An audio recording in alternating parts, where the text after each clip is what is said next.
అండి అందరికీ.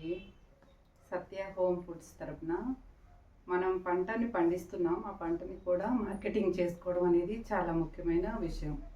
పంట అనేది అందరూ పండిస్తారు, పండించిన దాన్ని మార్కెటింగ్ చేసుకోవాలి. నేను ముఖ్యంగా సత్య హోమ్ ఫుడ్స్ అని పెట్టడం జరిగింది. ఈ సత్య హోమ్ ఫుడ్స్లో భాగంగా ముఖ్యంగా పండించినటువంటి పంటలు, నేను పండించిన కొన్ని పంటలు, అలాగే నా తోటి రైతులు, నాకులాగా న్యాచురల్ ఫార్మింగ్ చేసే రైతుల దగ్గర నుంచి కొన్ని సేకరించుకోవడం జరిగింది.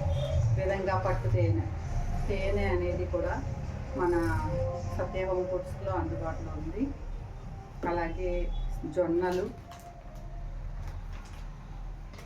వేరుశనగలు, స్వచ్ఛమైన వేరుశనగలు అండి, ఎటువంటి రసాయనాలు లేనటువంటి. తర్వాత మినుములు కూడా మనం న్యాచురల్గా పండించినటువంటి పంటలు. అలాగే రాగులు, మనకి రాగులతో పాటు మనకి ఆవాలు కూడా అందుబాటులో ఉన్నాయి. అలాగే శనగలు కూడా ఉన్నాయి. అలాగే పెసలు, ఇది వచ్చి బ్లాక్ రైస్ అండి. మన రైతులు, న్యాచురల్ ఫార్మింగ్ చేసే రైతులు బ్లాక్ రైస్ కూడా పండిస్తున్నారు. అవి వాటి నుంచి కొన్ని రైస్ సేకరించారు.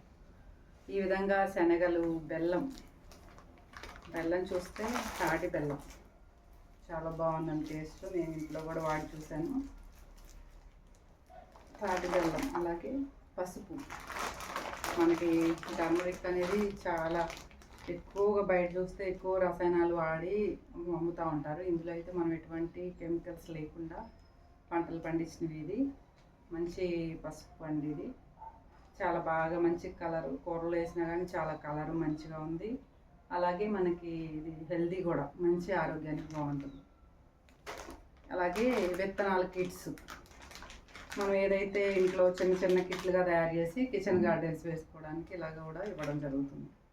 ఇలాగా ప్రతి ఒక్కటి కూడా కొన్ని రకాల విత్తనాలని ఇలా సేకరించుకొని, కొన్ని మా పొలంలో పండించినవి, కొన్ని నేను వాళ్ళకి కూడా సప్లై చేయడం జరుగుతుంది. నా పొలంలో పండేవి అన్నీ కూడా ఒకే దగ్గర సేల్ చేసి ఒకే దగ్గర మార్కెటింగ్ చేయలేం కాబట్టి, కొన్ని ఇలాగ ప్రతి ఒక్కరికి కూడా న్యాచురల్గా పండించినటువంటి పంటలు అందరూ తినాలి అనే ఉద్దేశంతో ఈ విధంగా సత్య హోమ్ ఫుడ్స్ వారి తరపున మనం ఈ విధంగా చేసుకొని మార్కెటింగ్ చేస్తున్నాను. స్క్రీన్ మీద నెంబర్ ఇవ్వబడుతుంది. ఆ నెంబర్లో వాట్సాప్ చేస్తే మీకు డెలివరీ కూడా ఇవ్వబడుతుంది. డెలివరీ కూడా ఇచ్చి ఆర్డర్స్ ప్రకారం డెలివరీ చేస్తాము. థ్యాంక్ యూ అండి. ఇవన్నీ కూడా రైతుని అనేది ప్రోత్సహించాలి. పంట పండించడం ఒక ఎత్తైతే మార్కెటింగ్ చేసుకోవడం కూడా చాలా కష్టమైన పని అయినప్పటికీ కూడా చేస్తే సులభమే ఉంటుంది. కాబట్టి రైతులకి మీరు ప్రోత్సాహం చేయాలి. ప్రతి ఒక్కరికి ఈ సందేశం చేరాలని కోరుతున్నాను. Thank you.